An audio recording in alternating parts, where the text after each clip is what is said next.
So Freya, a lot of people have a room that's generally quite a small space. Mm-hmm.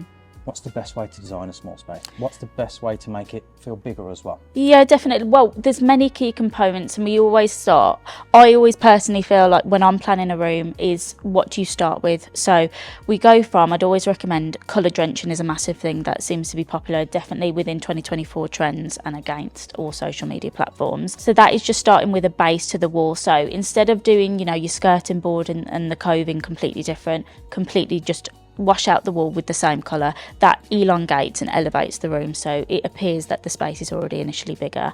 A lot of the time as well, with rooms that feel quite small, it's to do with lighting and natural lighting particularly. So we always recommend to use kind of a sheer long curtain to floor length, which will elongate the space. So you know, you really expand in the kind of the window area.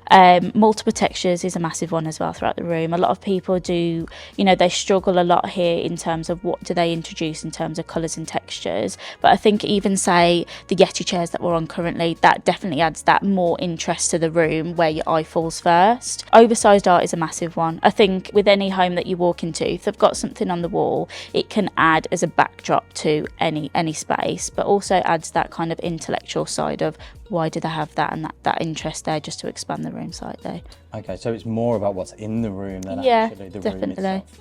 Yeah, and I think it's a lot that we see here. People come from all kind of budgets and all backgrounds, so you know it's not always it's ideal that you have a big space to work with, but sometimes people then do struggle with bigger spaces of how to fill that. So it's just kind of what's suited to you and how can we kind of expand the space.